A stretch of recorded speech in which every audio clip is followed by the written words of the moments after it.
کہ اللہ تعالیٰ کی درگزر اور اس کے حلم کی کوئی حد ہے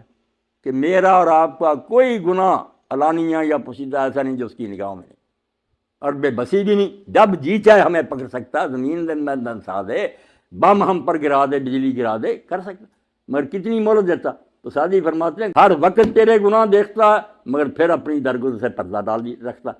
تیری بیوی اور بچوں تک کوئی علم نہیں ہوتا کہ ابا جی کیا کر رہے ہیں، مگر تجھے شرم نہیں آتی کہ تو حیا کر کہ تیرا خدا تجھے دیکھ رہا۔ حضرت امام جعفر الصادق کے شاگرد سے اسحاق بن عمار نے کہا اسحاق بتا کہ جب تو گناہ کرتا ہے اس وقت تیرا ایمان ہوتا ہے کہ خدا مجھے دیکھ رہا؟ اگر تو کہے نہیں دیکھ رہا تو کافر ہو گیا،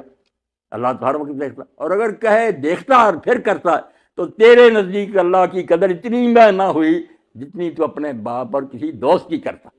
ان کے ہوتے ہوتے گناہ کرتا۔ تم نے اتنی شرم بھی نہ کی کہ میرا دوست دیکھ رہا ہوتا تو میں یا خدا دیکھ رہا۔ اگر تو نہیں مانتا تو کافر ہے، مانتا تو پھر خدا کی اتنی بے قدری کہ اللہ دیکھ رہا اور تو گناہ کر رہا۔ تو انسان کی بے حیائی اور بے شرمی کی حد نہیں، مگر اللہ تعالیٰ کے حلم اور درگزر کی حد، ساری حرکتیں ہماری اس کے سامنے ہیں مگر درگزر فرماتا، اور درگزر بھی اتنی۔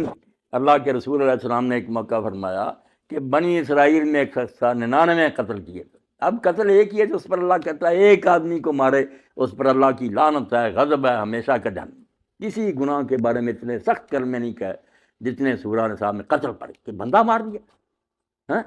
اللہ کا غضب ہے اس پر، اللہ کی لعنت ہے، ہمیشہ دوزخ، ہمیشہ کا کہا 99 کیا، مگر قسمت اچھی تھی، دل میں یہ رغبت پیدا ہوئی کہ میں برا کرتا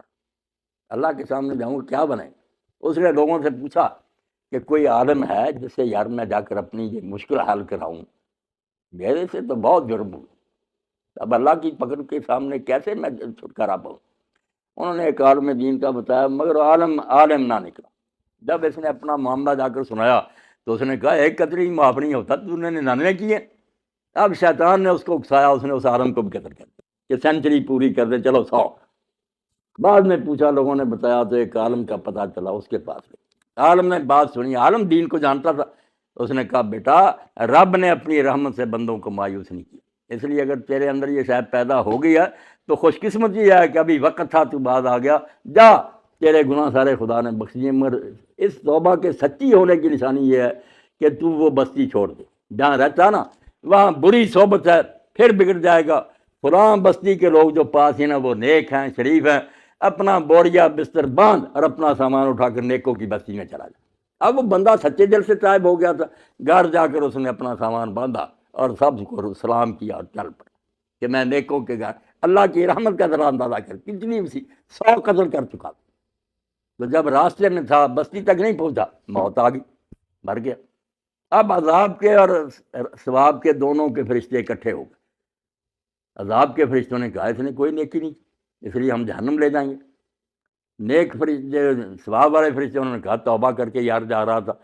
اللہ کی طرف سے پھر ایک فرشتہ آیا جس نے کہا، حالانکہ اللہ تعالیٰ ویسے بھی حکم سناتا ہے مگر سمجھانا ہے کہ اللہ بندوں پر کتنا مہربان۔ اللہ نے کہا تم زمین جو ہے نا ان فرشتوں کو کہو اس کی پیمائش کر لو، اگر آگے سے گزر گیا نا نیکوں کی طرف ہو گیا تھوڑا سا تو بخش دو، اور اگر پیچھے ہی ہے لے جاؤ عذاب۔ اب ادھر اللہ نے رسول کریم فرماتے ہیں کہ زمین کو حکم دیا کہ تو سمٹ جا، بخشنے کے ڈانگر اب کے ایک بارش کے برابر زمین سمٹ گئی، اور وہ جو گرا تھا نا سینے کے بل ایک بارش صرف نیکوں کی طرف نکلا، نصف سے گزر گیا، اللہ نے بخش دیا۔ اس لیے اللہ کے رسول فرماتے ہیں ایسے رب کے ہوتے ہو تم بے شرمی اور بے حیائی کرو کہ نہ اس کا خیال کرو، ساری عمر گناہ پر جمے رہو، تو جب پھر وقت آئے پھر نہ کس روح سے اس وقت سر جھکا کر شرم سے کہو اللہ نے ہم دیکھ لیا ہمیں واپس بھیجے کہ صورت سجدہ کی سیاد میں ہے کہ پھر تو نہیں ہوگا۔ تو اللہ کہتا ہے اس وقت تم سر جھکائے پھر یہ منت سماجت کرو گے کہ اللہ دوبارہ بھیج، تو اللہ نہیں سنے گا۔ پھر اب وقت ہے کہ موت آنے سے پہلے پہلے